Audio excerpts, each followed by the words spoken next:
네, 기도하고 시작하도록 하겠습니다. 사랑과 자비가 많으신 하나님 아버지, 오늘 시간 하나님의 말씀을 살펴보려 합니다. 주일을 준비하며 우리들 마음에 하나님의 말씀의 사모함을 일으켜 주시고 또한 그 말씀으로 인하여 우리가 더욱더 새롭게 되어지며 은혜의 시간 되어질 수 있도록 주님 도와주시옵소서. 지혜를 더하여 주시옵소서. 예수님의 이름으로 기도드립니다. 아멘. 자, 오늘 말씀, 이번 주의 말씀의 제목은 이것을 기록함은이라는 제목입니다. 성경 구절은 딱 두 절이에요. 요한복음 20장 30절부터 31절 말씀입니다. 네, 아주 간단한데요. 우리 박선한 집사님 두 절, 요한복음 20장 30절과 31절 두 절 읽어주시면 감사하겠습니다. 예수께서 제자들 앞에서 이 책에 기록되지 아니한 다른 표적도 많이 행하였으나 오직 이것을 기록함은 너희로 예수께서 하나님의 아들 그리스도이심을 믿게 하려 함이요 또 너희로 믿고 그 이름을 힘입어 생명을 얻게 하려 함이니라. 아멘. 아멘. 자, 단 두 절인데요. 두 절 안에 포함되어 있는 게 상당히 많은 내용들을 포함하고 있습니다. 먼저 우리 내용을 한번 살펴보도록 하겠습니다. 자, 오늘 말씀 30절 이전의 이야기는 여기 도마의 이야기였어요. 우리 지난주 말씀. 도마의 이야기. 제목은 뭐였죠? 제목은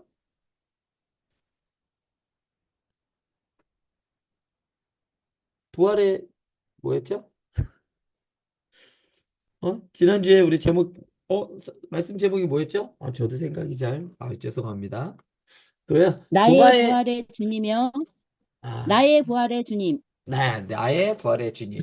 도바의 의심과 그리고 그 의심을 잠재우시기 위해서 친히 찾아와 주신 시간과 공간을 초월하신 예수님에 대해서 살펴보았습니다. 자, 근데요. 오늘 말씀을 보기 전에 왜 도마의 이야기와 이 앞의 이야기들이 쭉 연결되어 있습니다. 20절부터 20장 전체에 있는 내용들을 살펴보면요. 도마의 이야기가 가지고 있는 아주 핵심적인 내용은 뭐죠? 어, 어떤 자가 되지 말고 어떤 자가 되라? 믿음 없는 자가 되지 말고 믿는 자가 되라라는 27절의 말씀이 있어요. 또 도마의 이 의심하는 이 부분에 예수님께서 하신 말씀은 믿음 없는 자가 되지 말고 믿는 자가 되라. 라는 것이었습니다. 여기에서 핵심적인 것은 믿음입니다. 또 하나 아주 중요한 말씀 있죠. 29절 말씀에서 보면 믿, 믿, 믿 보지 못하고 믿는 자들은 복되다라고 했어요. 도마는 보고 믿었지만 보지 않고 믿는 자들이 더 복되다라고 하였습니다. 자, 도마의 이야기에서의 핵심은 뭐냐면요. 바로 믿음입니다. 믿음. 믿는 자가 복된 거예요. 보고 믿느냐? 아니죠. 안 보고 믿는 자들이 복되다라는 거예요. 도마처럼 도마와 제자들은 어떻게 했죠? 도마도 마찬가지고 제자들도 마찬가지였어요. 예수님이 부활하신 예수님을 만나고 나서 믿었습니다. 그런데 이거는 보고 믿는 사람들은 한정되어 있어요. 예수님이 지금 요한복음을 기록할 당시에 예수님을 볼 수가 없잖아요. 그렇기 때문에 예수님을 보지 않고 믿는 요한의 시대에 있던 그 모든 사람들, 예수를 믿는 사람들, 그 사람들이 복되다라고 이야기를 하는 겁니다. 그것은 그 시대를 넘어 지금 우리에게도 똑같이 적용되고 있는 것이죠. 보지 않고 믿는 자들, 믿는 우리가 복된데, 자, 그런데 보지 않고 믿는 자들, 어, 예수님을 보지 않고 믿는 자들이 복된데, 그래서 하나 더 장치가 추가됩니다. 자, 결론은 도마의 이야기의 결론은 믿는 자가 되어야 한다라는 것이죠. 그래서 이 이야기 뒤에 하나님께서 이 이야기 예수님이 있으셨을 당시에는 예수님의 말씀을 듣고 예수님이 행하신 일들을 보고 예수님을 믿었다면 이제 예수님께서 부활하시고 올라가시고 난 후에 그 다음 세대들은 무엇을 보고 믿느냐는 거죠. 예수님이 없잖아요. 그러니까 정말 아무것도 없는 상태에서 믿어야 되나요? 아니죠. 예수님의 행하신 일과 누군가는 그것을 전달해 주어야 될 거 아니에요? 그죠? 직접적으로는 아니지만 간접적으로 전해 주어야 하잖아요. 그래서 무엇이 기록되었느냐? 자, 어떻게 믿는 사람이 될까라는 것을 고민할 수가 있습니다. 이 도마의 이야기를 보면. 어떻게 믿는 사람이 될 수 있느냐? 바로 이 말씀을 통해서 우리는 믿는 사람이 될 수가 있는 겁니다. 성경을 보면 충분히 우리를 믿음을 불러일으킬 만한 충분한 요소들이 있다. 성령께서 우리가 성경을 보면 예수 그리스도를 보여주고 조명하여 주셔서 우리가 예수님을 믿게끔 하여 주는 거죠. 역시 우리가 성경을 통해서 보는 건 직접적으로 보는 건 아니죠. 간접적으로 우리가 말씀을 통해서 보았지만 그래도 우리가 믿었다라고 하면 보지 않고 믿는 자들이 바로 우리가 되는 거죠. 그래서 하나님의 말씀을 보고 믿는 자들, 그러한 자들도 복되다. 이것을 바로 믿음이라고 이야기할 수가 있습니다. 자, 그러면 이 책을 기록한 목적이 무엇인가? 자, 여기에서 말하는 이 책. 자, 먼저 이 두 가지 31절에 보면요. 오직 이 책을 기록함은 해서 두 가지 이야기를 나옵니다. 그런데 이 앞에 있는 책 있잖아요. 30절에 있는 이 책에 기록되지 아니한 다른 표적이라고 있죠. 이 책은 요한복음일 수도 있어요. 이 책은 30절에 나오는 이 책은 요한복음일 수도 있고 또 도마 이야기일 수도 있습니다. 앞에 있는 이 도마의 이야기를 기록된 것, 그것일 수도 있어요. 그렇지만 이 31절에 나오는 이것은 바로 도마의 이야기뿐만 아니라 요한복음을 기록한 이유를 여기다 또 써 놓은 걸 수 있습니다. 자, 이것을 기록하면 무엇이 때문이라고 기록하죠? 목적이 뭐죠? 너희로 예수께서 하나님의 아들 그리스도이심을 믿게 하려 하는 것이 첫 번째 목적입니다. 너희로 예수께서 하나님의 아들이심을 믿게 하려 하는 것. 또 두 번째 목적이 또 나오죠. 너희로 믿고 그 이름을 힘입어 생명을 얻게 하려 합니다. 이 두 가지 이유가 이 책을 기록한 목적입니다. 하나는 예수께서 하나님의 아들이심을 믿게 하는 것. 또 두 번째로는 너희로 믿고 누구를 믿죠? 예수 그리스도를 믿고 하나님의 아들이신 예수 그리스도를 믿고 그 이름을 힘입어 무엇을 얻게 하기 위해서 생명을 얻게 하기 위한 이 두 가지의 목적을 가지고 이 책은 기록되었습니다. 자, 그러면 여기서 이 각각을 한번 살펴봤으면 좋겠어요. 너희로 예수께서 하나님의 아들이심을 믿게 하려는 말, 이거는요, 사실은, 이 말, 너희로 예수께서 하나님의 아들이심을 믿게 하려 한다라는 말은요, 또 어떤 말로 이 말은 기독론적인 이야기예요. 예수 그리스도께서 누구인가에 대한, 그리스도께서 하신 일들에 대한 것들을 기록해 놓은 그것을 신학적인 용어로 기독론이라고 합니다. 그래서 기독론적인 내용들이 여기에 들어가 있어요. 왜냐하면 하나님의 아들이다. 누구야? 예수님께서는 하나님의 아들이시죠. 그러면 하나님의 아들은 무엇을 강조하냐면요. 바로 신성을 갖고 계시다. 예수님은 하나님의 아들이시기 때문에 신성을 가지고 계시다라는 것을 강조하고 있는 겁니다. 또 여기에는 또 뭐가 있지요? 하나님의 예수님이 어떤 분이시다? 그리스도이시다라는 것을 믿게 하려 한다라는 것이죠.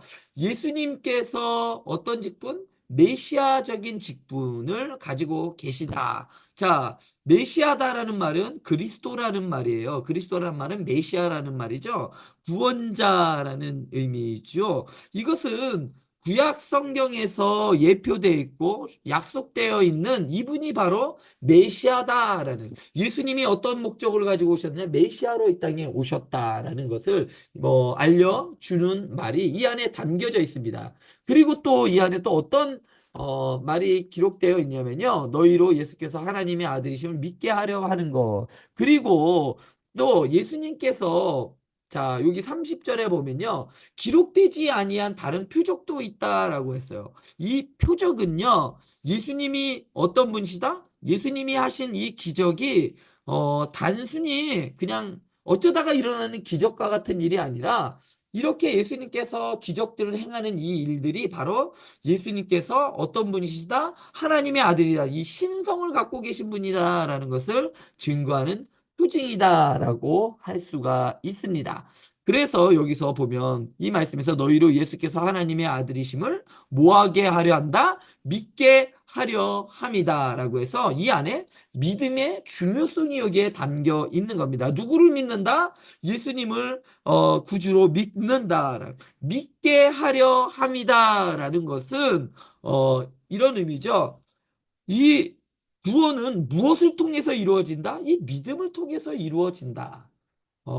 라는 것을 알려주기 위해서 너희로 예수께서 하나님의 아들이심을 믿게 하려 합니다라는 이 말 안속에는요, 이렇게 여러 가지 뜻이 담겨져 있습니다. 먼저는 예수님께서 신성을 갖고 계시다. 그리고 예수님께서는 또 어떤 분이시다? 메시아다라는 것을 알려주는 것이요. 그리스도이심을 믿게 하려는 거죠. 앞에 보면요. 너희들이 하나님의 아들 또 누구이심을 31절에 보면요. 그리스도이심을 믿게 하려 합니다라고 해서 여기 말에는 그리스도이심이라는 말이 빠졌는데요. 그리스도이심을이라는 말을 통해서 예수님이 바로 메시아라는 것을 보여주기 위한 것이고 예수님께서 행했던 표적들은 바로 예수님이 신성을 갖고 계신 분이다라는 것을 보여주는 것이죠. 그리고 또한 예수님을 믿어야만 믿게 하려 한다라는 거죠. 이렇게 써서 너희가 이것을 믿게 하려고 해. 의도가 뭐냐면 너희로 믿게 하려는. 왜 믿게 하려고 하느냐? 바로 이 믿어야만 구원을 얻을 수가 있기 때문에. 다른 말로 믿음을 통해서 구원을 얻을 수 있기 때문이다라고 오늘 이 요한은 분명하게 말하고 있습니다. 첫 번째, 이것을 기록한 목적. 너희로 예수께서 하나님의 아들 그리스도이심을 믿게 하려 함이다라는 말을 한번 살펴보았습니다. 두 번째 있는 말 있죠. 너희로 믿고 그 이름을 힘입어 영생을 생명을 얻게 하려 함이다라는. 자, 여기에는 무엇을 하기 위하냐? 구원받게 하는 것이죠. 생명을 얻게 한다라는 말은 구원이라는 말이에요. 자, 구원과 연관되어 있다. 구원에 대한 이야기들을 나열해 놓고 그것들을 모아놓은 것들을 우리는 구원론이다라고 이야기를 합니다. 자, 구원의 유일한 길은 누구냐라고 이야기를 하는 거죠. 생명을 얻는 그 구원받는 유일한 길. 그 이름을 믿는데 그가 누구예요? 예수님이잖아요. 구원받는 유일한 길은 누구다? 오직 예수 그리스도다. 그래서 그 이름을 믿어야 되는 거죠. 믿는데 누구를? 예수 그리스도를 믿음으로 구원 얻는다. 구원의 유일한 길에 대해서 이 두 번째 기록한 목적은 말하고 있고요. 그러면 또 하나 구원의 본질에 대해서 말하고 있는데요. 구원의 본질은 뭘까요? 왜 우리가 구원받아야 하느냐? 바로 영생을 얻기 위함이다라는 것이죠. 영생을 얻게 하기 위해서, 영생을 얻기 위해서 이 구원을 받아야 한다. 그러면 구원의 방법은 또 무엇이냐? 구원의 방법에 대해서 여기에 또 나옵니다. 어떻게 우리는 구원을 얻느냐?